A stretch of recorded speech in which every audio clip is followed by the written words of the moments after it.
And that ball is stroked. Gone! Oh my goodness, on a frozen rope. Throw in there on one hop. Out! What? Oh, he hosed him. Hop steps, great dump off, and a two-hand jam. Welcome back for episode 18 of White Noise Sports with Tanner White. Took quite a while to find us a suitable guest with strong opinions, a good workable schedule, who can tolerate me. But I think you'll find that the wait was definitely worth it. This week, we're joined by Hunter Myers, old friend, and it's been far too long, man. You want to go ahead and give your elevator pitch? Yeah, thanks for having me on, Tanner. Welcome to beautiful Delton Kellogg High School, where I'm currently serving as the Assistant Athletic Director. My first year here after several years of working in athletic administration. In 2022, I graduated from Aquinas College with a bachelor's degree in sport management and business administration while simultaneously competing on the men's varsity bowling team. I've worked in every capacity relative to baseball, including a player, coach, umpire, grounds crew, tournament director, anything you can imagine. I've probably done it on a ball field. Let's talk some ball. Look, I love baseball, you love baseball, and that's exactly why we're here. Yeah. Glad you said it, because it's dudes talking ball. I'm not the best at predictions or analysis. I try my hand every single week on the show, right? But I've been having to do it for a ton of other sports, and baseball is just always going to have my heart, so we're honing in on it today. Let's talk postseason awards. I'll tell you who I picked at the beginning of the season, who I'm picking today, and we'll see if we can come to a consensus on who actually deserves to win. You with me? I gotcha. Let's do it. All right. My original picks coming back at you. The quick reminder here.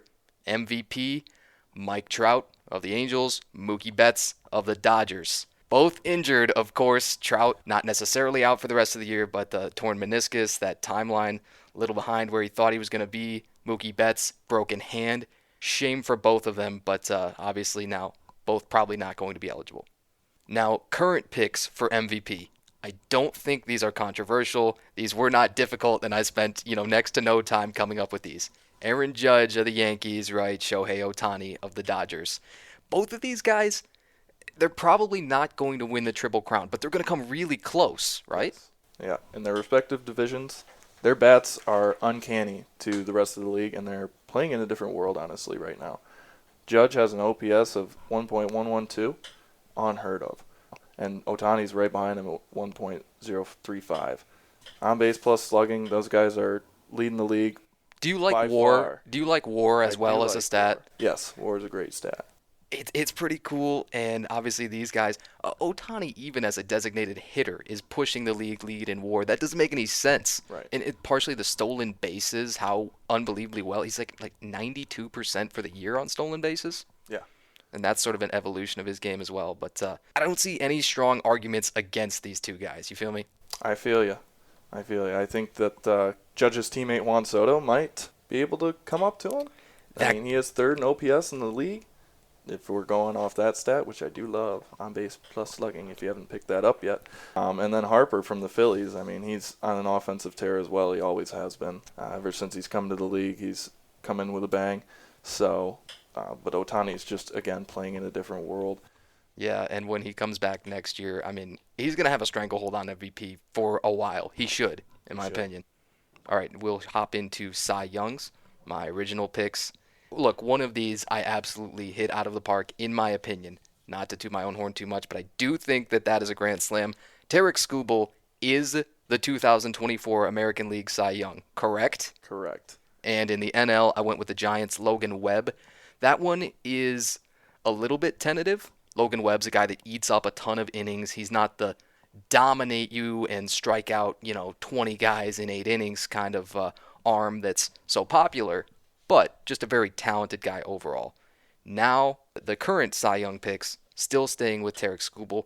In the NL, and before we went on air, we went back and forth on this a little bit. I'm going with Ranger Suarez from the Phillies.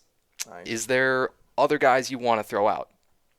Chris Sale from the Braves. That is a really good choice. From the Braves. His ERA and wins above replacement are in a good spot at this point in the season. 13-3 at the break. That's a great spot to be in. I know he's on a good team, and I know he gets a lot of offensive support from behind him, but he's really locating that fastball and getting guys out with that slider incredibly effectively.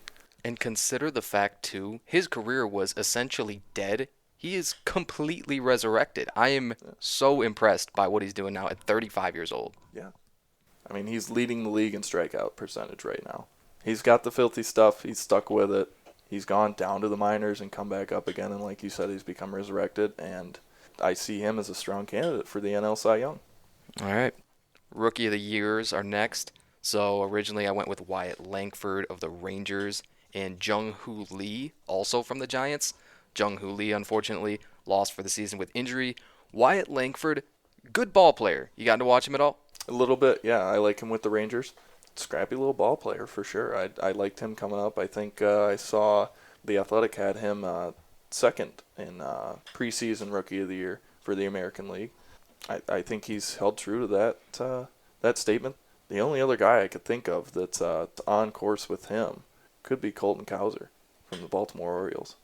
And you could pick so many guys from the There's Orioles so for many so guys many from the awards.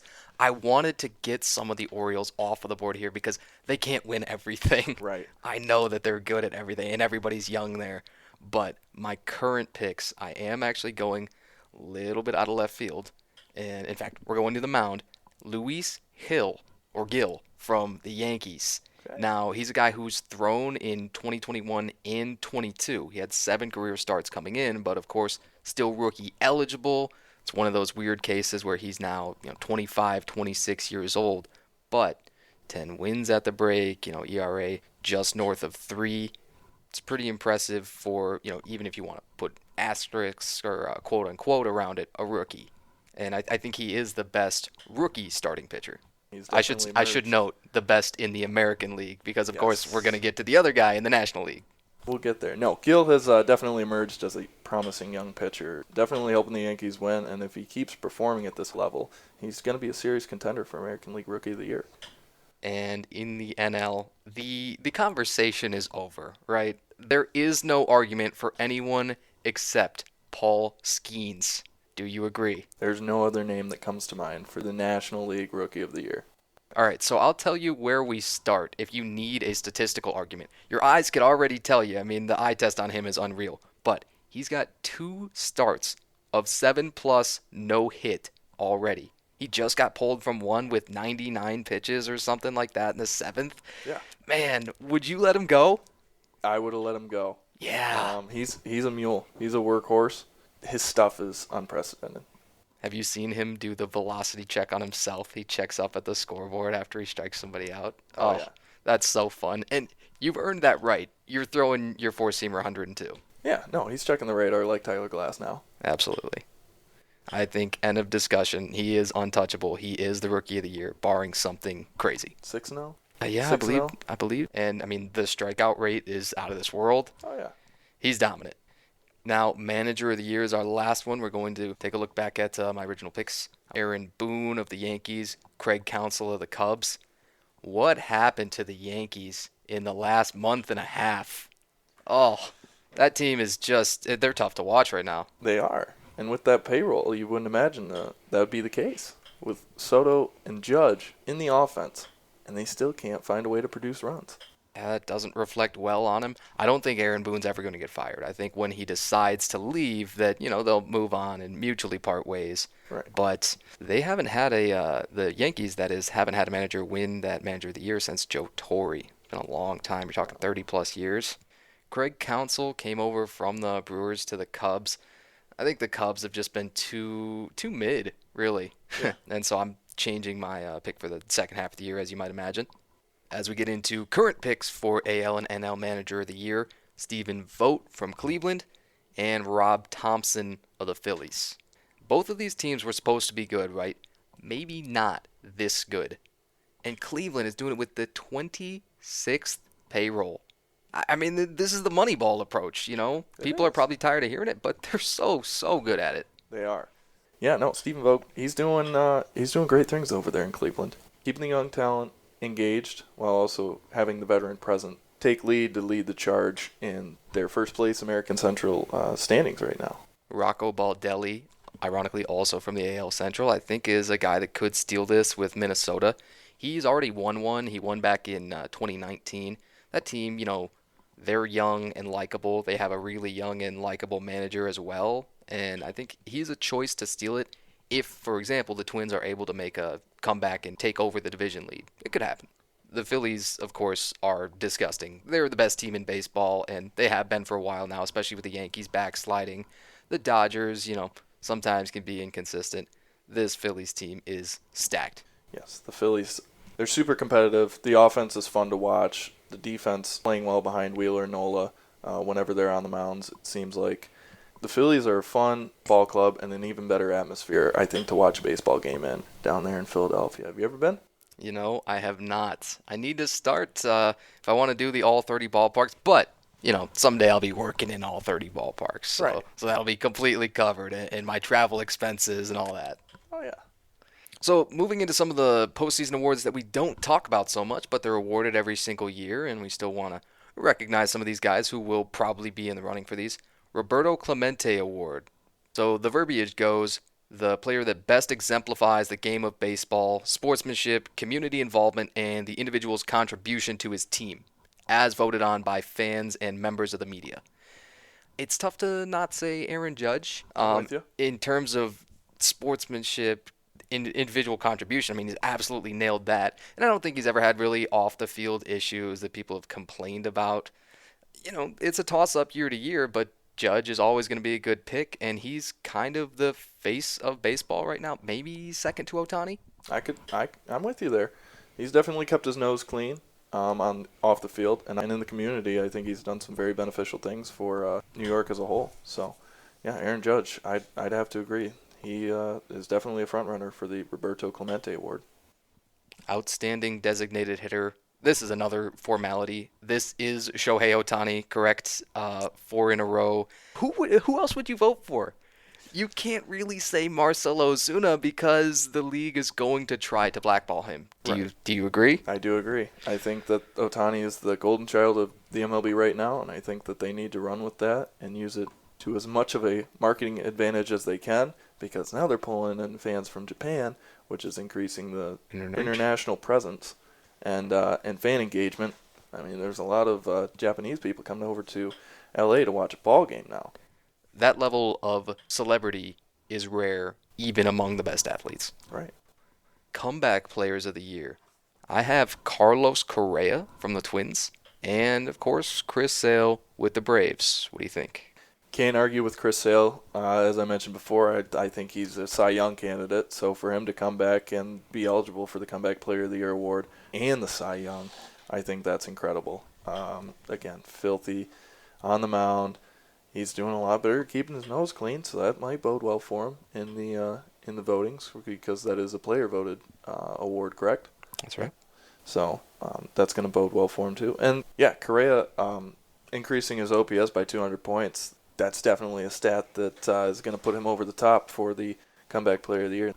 Also made an all-star team after having a year off of it, and he's one of those guys that kind of expects to be on it every year, so that's notable. Understandably so. Yeah. We move into the Hank Aaron Awards. These are for the best offensive player in each league. This is the same as MVP. It's Judge and Ohtani easily.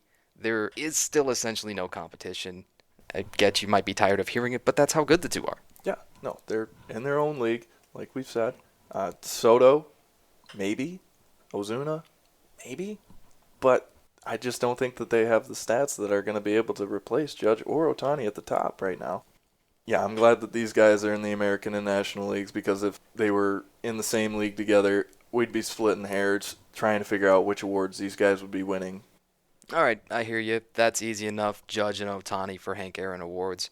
Relievers of the Year. A little bit newer one. And I think I've got this nailed, and another one that's not too difficult for me. Emmanuel Clase, the closer from Cleveland, and Ryan Hensley, the closer from St. Louis. Clase right now, 0.81 ERA, 1 home run allowed on the season. That doesn't make sense. He's one of those guys that takes the ball every other day, and he's given up 1 home run. Insane. And to keep the ERA under 1, I know he's a reliever, but that's still pretty incredible. Ryan Hensley, he's kind of led the league in saves pretty much all year long. He's 31 of 33 in saves right now. Really solid ERA as well, 2.38. And for both of these guys, they take the ball essentially every single other day, right? You're going to have 80-some appearances from these guys maybe. and no one's really figured them out, and they're just, as soon as they come in, game's over. Basically, they are shutdown guys, and they're a lot of fun to watch this year. The final award we're going to take a look at is Executive of the Year. Another one that's a little bit newer and probably one that not everybody's aware of. I'm going to simplify this for you even further. It's the GM of the best team in the league. It's the Philadelphia Phillies' Sam Fuld. Now, he's only 42 years old and a former player himself, recently retired. Former players, we were talking about it as well before we came on air, they've kind of been killing it between manager roles, front office, and coaching roles. Yeah, Stephen Vogt, A.J. Hinch, Sam Fuld. So this Philly team gets the most out of the bats, even without Bryce Harper when he's been in and out of the lineup a little bit. They got great players on good value contracts everywhere. They have 8 All-Stars. I believe that ties the MLB record all time. 5 of them as pitchers and 3 infielders start in the All-Star game. Absurd. Yeah. Philadelphia definitely has it going on with the star power and keeping guys on good valued contracts. Keeping them competitive. Sam Fuld's doing a great job at that. So hats off to him for the job he's been doing in the front office in Philadelphia.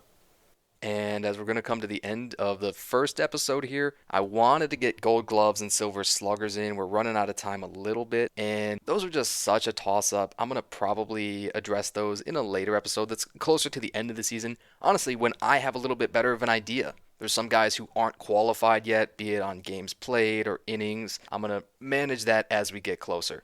But that'll wrap up the first episode, and we'll be right back real quick. For you, it'll be no time at all. Thanks for tuning in for episode 18 of White Noise Sports with Tanner White. And that ball is stroked. Gone! Oh my goodness, on a frozen rope. Throw in there on one hop. Out!